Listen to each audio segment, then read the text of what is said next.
Venezuela's parliament on Sunday.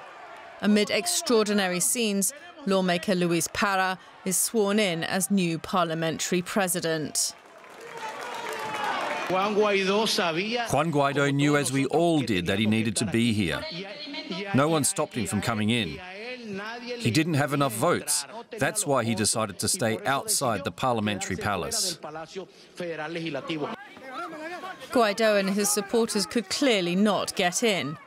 The man who calls himself interim president even tried to climb the railings. Members of the National Guard stopped them entering the building.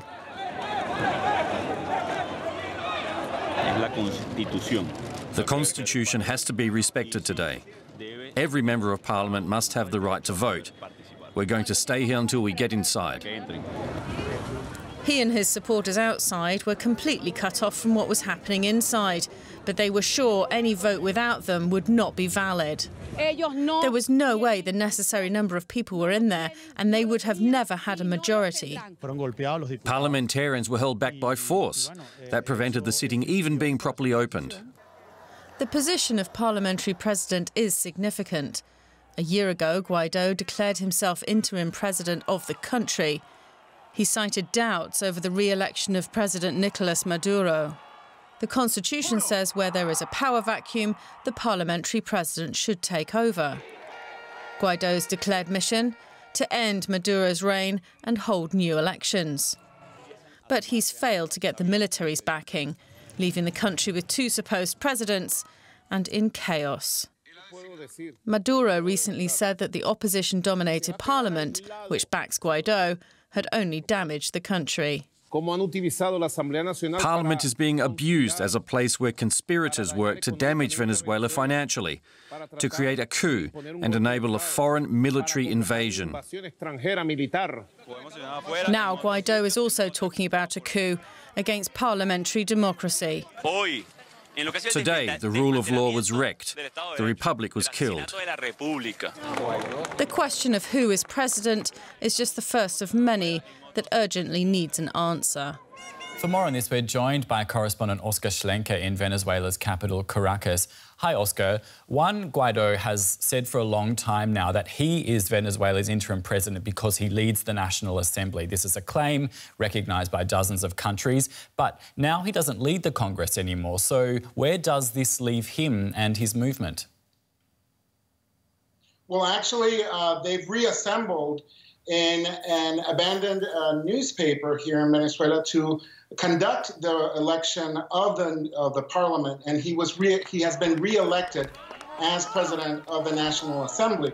So we are entering now into a new conflict between the institutions in Venezuela. Now we have also two presidents of National Assembly, which the Chavismo is going to claim Luis Parra as the president of the National Assembly, and the opposition, which is the majority of the parliamentarians, are going to claim Juan Guaido as the re-elected president, because that's the way it was voted in this ad hoc assembly that has just been conducted here in Venezuela. So now we have two presidents of the National Assembly, and that will result in conflict between the Supreme Court, the National Assembly, and the National Assembly Constituent Assembly that was created by the Chavismo to counterpart within Parliament. So it's very complex and conflictive right now with the politics in Venezuela.